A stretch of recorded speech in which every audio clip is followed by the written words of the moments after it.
Hey, it's the Profit Answer Man, Rocky Lalvani. Today, we're going to talk about cash flow in your accounts receivable and accounts payable. Because without cash flow, the company stops functioning. If you haven't heard my interview with Mike Michalowicz, check it out. It's episode 2. If you want to hear about each chapter in the Profit First book, go back and listen to episodes 3 through 13. Episode 1 is the why and how, using a simple system. 80% of business owners hate accounting, and I don't blame them. Your accountant is too busy documenting your transactions and creating a rearview mirror of what happened. My guess is you don't even look at the reports. If you're like most business owners, you struggle with this, and it's not your fault. We're not taught money in school. The Profit First system created by Mike Michalowicz works, and he certified me to help you implement the system in your business. Remember, the new equation is sales minus profit equals expenses. Let's face it, without cash flow, you can't pay for your employees, buy needed materials, or pay your mortgage and support your family. I help you to do that and more so you can focus on the parts of the business you love and receive the rewards for your labor and investment into your business. Just remember, more revenue does not equal more profit. That's why we focus on the bottom line. Today, we're going to start first with accounts receivable. Accounts receivables essentially makes you the bank. And the question I have for you is, are you in the banking business? And if you are, do you charge interest? Accounts receivable headaches can crush you and your business and make for sleepless nights. My first question is, do you have a collections policy? Who created it? Did you or your customer? And are you clearly communicating your expectations for payment? I understand that every industry has its own norms, and sometimes you're stuck with those, but you still have choices. The ultimate goal is to have all your customers pay you up front. Now, this isn't always possible, and so you have to price your products and services to make sure you've calculated the cost of waiting to be paid as part of your offering. You could have used that cash for other purposes, and now you can't. For example, you may offer a lower price or a discount to someone who pays in 10 days versus someone who is expecting 60-day terms. The problem with long terms and big corporations is they tend not to follow them. It's always a good idea to know your customer and how they treat your vendors. I recently heard a story of a supplier who had a new customer that paid up front a few times and then asked for terms. Because they had a little bit of a payment history, the terms were granted. They placed a large order and were never heard from again. Never paid their bills. Taking a few moments to check their credit history would have turned this up and prevented that large, essentially, theft of product. The problem with collections is they get extremely expensive, as does factoring out your receivables. This gives up a large portion of your profits. Sometimes we get excited that a new customer is going to place a large order with us, and that may be a substantial portion of your sales.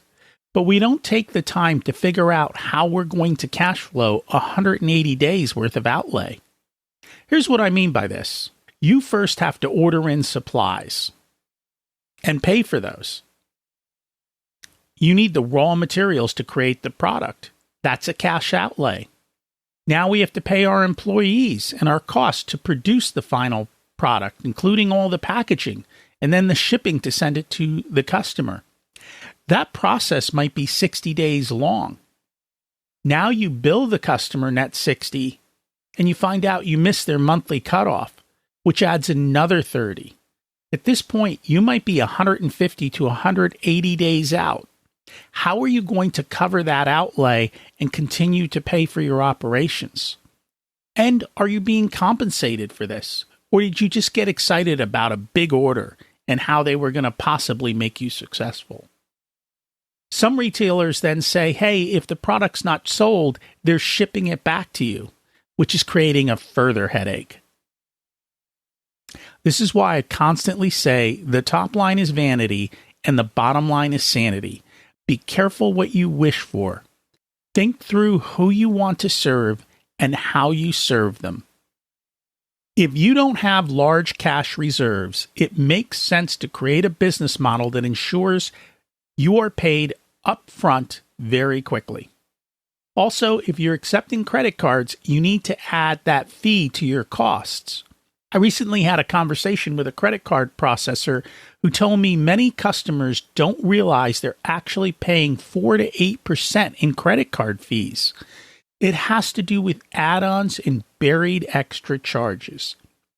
He suggested that you look at your statement from the company, look at the total revenue billed versus the total revenue received.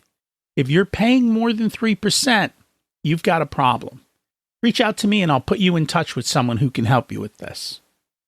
Once you have clarity on how to bill, you should also have clarity on how your customer pays. Making it easy for them to pay and ensuring that you give them an appropriate bill in a format that's easy for them to understand and process.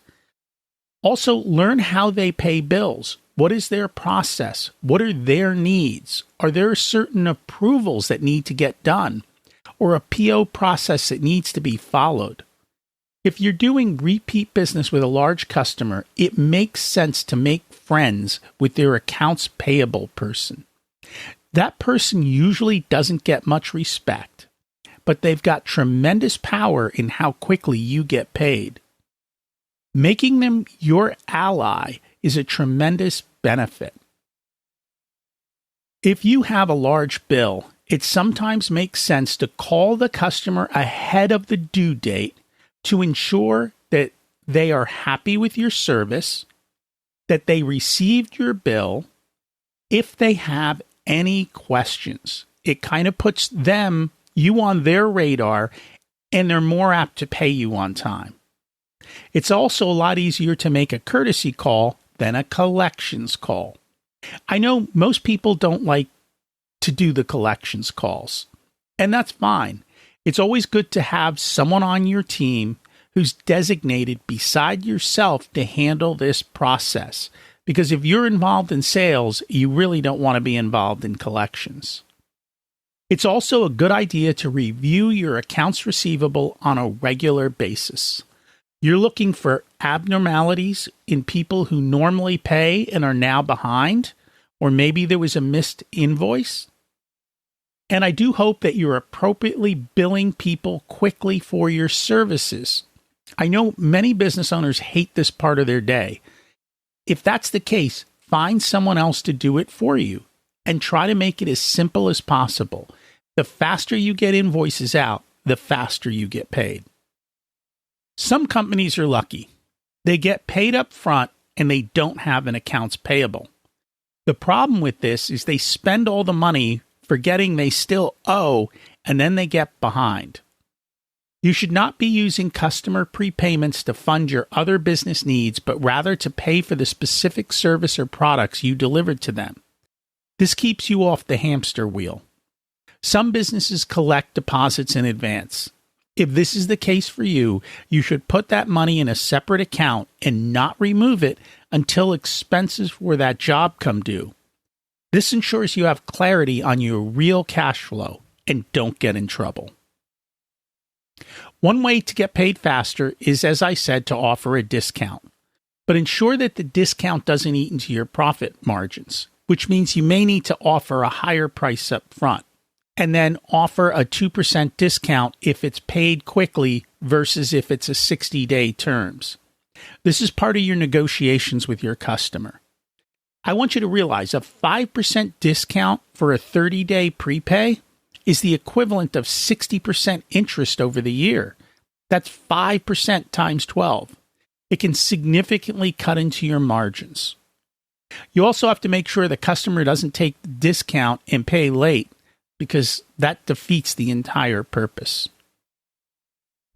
Depending on your volumes and the number of invoices that you have, set up a regular rhythm with your bookkeeper to keep you up to date on your accounts receivable, and then have an action plan and process to collect. The longer it is between the bill and the non-payment, the lower your chances of collecting. A handful of non-collections can make a dramatic dent in your yearly profit. I also want you to be in the mindset to not spend money until it's in your bank account. So while you made a sale today, you might not want to celebrate until that money is in your account. Now let's chat about accounts payable. This is money that you owe to others. I know many of you have a very different business models, and so this is going to be specific to you. The best situation is where customers pay you and you immediately pay your vendors for the materials you used. This keeps cash immediately flowing and we don't get ahead of ourselves. Now, let's talk about the other side of accounts payable. Let's look at this from our vendor's point of view. How much better do you like customers who pay you early? Are you more willing to do a little extra for them? Are you willing to offer a discount?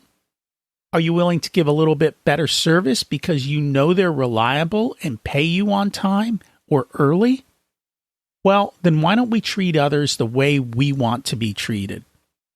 The faster we pay, the more liked we become, and the more our suppliers want to work with us. They may even offer you discounts, which improves your bottom line, and don't be afraid to ask for one. The AR and PR can be a seesaw, and it's a lot more fun when it's not a roller coaster ride every month. Having steady systems in place makes it easier. That's why with Profit First, most businesses allocate on the 10th and the 25th and pay their bills at the same time. This ensures timely payments and good insights into cash flow. Some businesses collect money up front and then pay 30 days later. The problem is they spend it, and when it comes time to pay, they struggle. Don't be like them. Make sure you allocate your spending up front. Software like QuickBooks allow you to schedule out payments so that you can see what your ending cash balances are over time. Your bookkeeper can enter in all your standard transactions for the month ahead of time, giving you a good idea of how much cash you need to cover this month's bill. This requires good communication between you and your bookkeeper. If you're the business owner who's wearing every hat, this is a hat you can't ignore. You can do your cash flow planning when you do your allocations. The bigger the reserve account you have, the easier it is to handle cash flow. It's a good idea to enter your bills on a regular basis so you're not surprised when something comes due. If you don't have a mapped out process for your company, it's time to create one. This also helps to ensure there is no fraud and you're treating your vendors the way you want to be treated. With a good process, a quick meeting with your bookkeeper each week will help you keep up to date on what's coming in and what's going out, and if there's any issues. Remember to always trust but verify. Some of the biggest issues that can be fixed with a system are proper data entry and categorization, making sure you don't miss an invoice because of how it was sent to you, or how you paid something and didn't track it in your system. We've already talked about consistent processing and timely processing by creating a rhythm that works for your business. Sometimes we make our receipt management too complicated.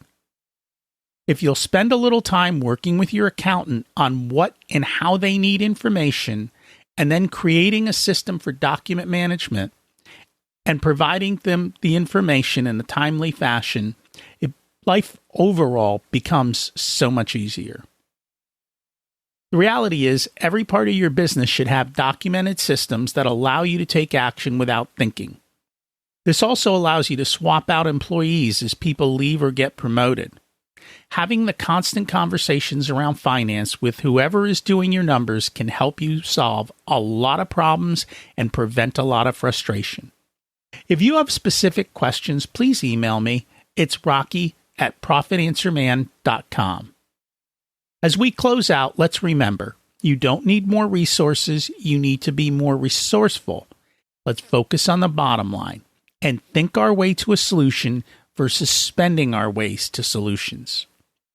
I know some of you may not want to deal with this. You can have me as your Chief Profitability Officer because you have your zone of genius and what you want to focus on, and I have mine. I only work with a handful of clients so they get my full attention. So don't wait, or I may be full. I usually work with business owners who are growing to $500,000 to $5 million in revenue. There's a scheduling link in the show notes to get on my calendar to see if I can help you. It's a free call.